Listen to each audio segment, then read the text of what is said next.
Өзбек халқы өте көне заманда пайда болған музыкалық өнерін мақтаныш етеді. Заман талабына сай бейімделсе де, халық атадан қалған дәстүрін, музыкалық мұрасын қатты құрметтейді және жастар арасында насихаттайды. Әсіресе тұрмыс салт музыкасы, дәстүрлі аспаптық шығармашылығы, дастан және макам өнері, халық әндері, би өнерлері кең танымал. Бауырлас халқымыздың мейрамдары мен ойын-сауықтары әнсіз, бисіз өтпейді.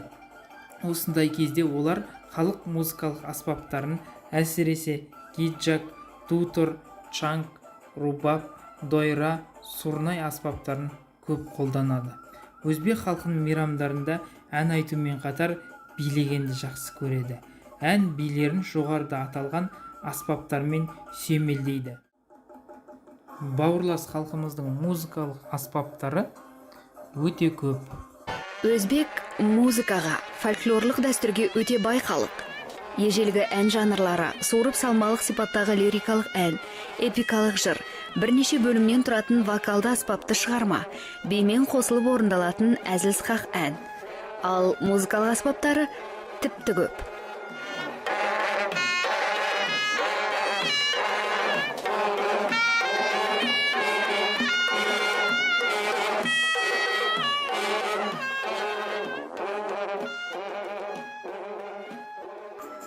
Соның ішіндегі дутор, рубаб, дойра аспабы туралы шағын бейнебаянды тамашалаңыздар.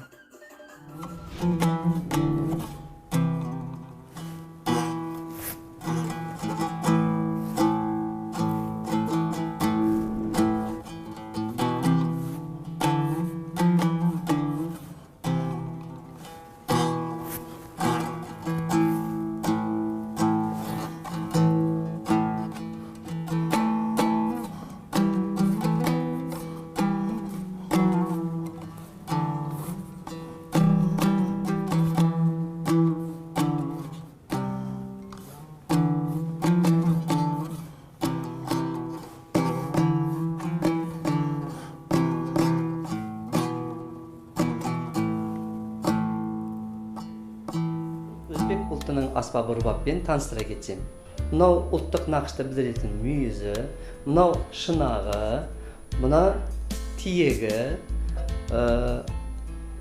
мына жерде 3 түймешесі бар. Сол түймешеге ішектер келіп қосылады.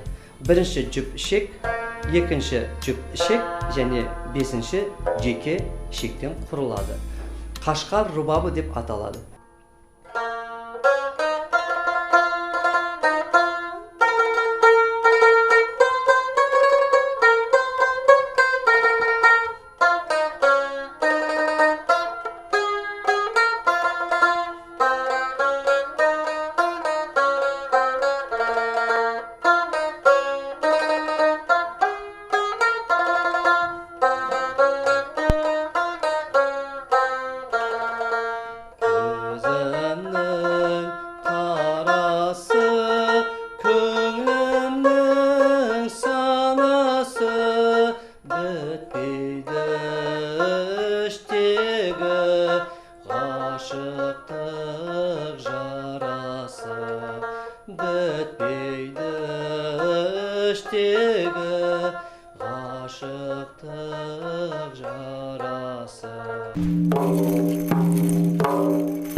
Қырғыз халқының музыкалық дәстүрі. Біздің халқымызбен көршілес жатқан қырғыз халқының арасында ұқсастықтар өте көп. Тілімізбен де өте жақын болумен қатар, біздің әдет-ғұрпымыз, дәстүріміз де бірдей. Қырғыздың халық аспабы комыздың дыбысын тыңдап көр, сырт пішіні мен дыбысы біздің домбырамызға ұқсас келеді. Қомыз. Қырғыз халқының кез келген мерекесі бұл аспапсыз өтпейді. Оның күңіренген қоңыр үніне қосылып, әншілер өздерінің жүректен шыққан, елге арналған туындыларын шырқайды. Қомыз негізгі екі бөліктен тұрады. Ол өң бойына 3 ішек тартылған денесі мен мойыны. Аспаптың ұзындығы 1 метрге жетер-жетпес. Барлық бөлшегі түгел дерлік ағаштан жасалған. Қомыз бүгінде кең таралған көне аспаптардың бірі. Бірақ оны тарту екінің бірінің қолынан келмейді. Себебі аспаптың пернелері жоқ. Сондықтан ноталарға дәл түсу үшін есту қабілеті жақсы болуы керек. Оған қоса қомызды тек классикалық бағытта, яғни саусақпен ғана ойнайды. Күйлердің дені шапшаң. Қомызшы тыңдармандарын өз шеберлігімен таңғалдырып, нағыз шоу көрсетеді.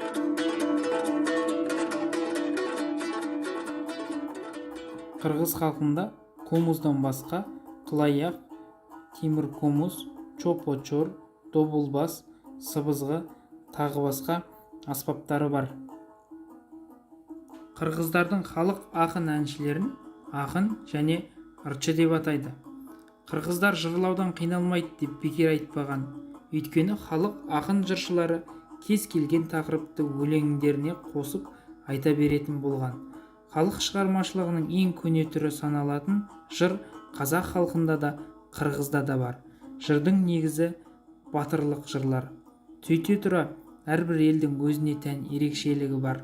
Манас атты жырдың айналасы бүкіл қырғыз халқының жыршылар шоғырланған. Осы жырларды орындайтын өнер иелерін қырғыздар манасшы деп атайды. Қазақ халқына белгілі айтыскер, ақын, жыршы, манасшы Баянғали Әлімжановтың орындауында Манас жырынан үзінді тамашалаңыздар. Ей қаханшының шарынан, қарағанғай жағынан, қармаш болса қырғызға бір керегі тиер деп, намыс алып берер деп, ала келген балбаны, адам белбес саты бар, төкті таман төкібай, тағы шындой аты бар, алышқанды қойбаған, бір қамандың етіне, бір жегенде тойбаған, қарданып қашырса, адамға қыр заманы, кежігінің шоңқыры, 12 тура таманы, күреске шығып дөкібай, күрсілдіп қарап тұрғаны, алаңғы болбоды, Құдай бетін көрсетпі, шам yüzün арқайтып, уйданалар бәйге бар, белі қату ермінер, бедеуден алар бәйге бар, екі көшін қорқайтып, төден алар бәйге бар, күшті сүңген төкібай. Ал енді балалар, қырғыздың халық әні «Көл жағасында» әнін бәріміз бірге орындаймыз.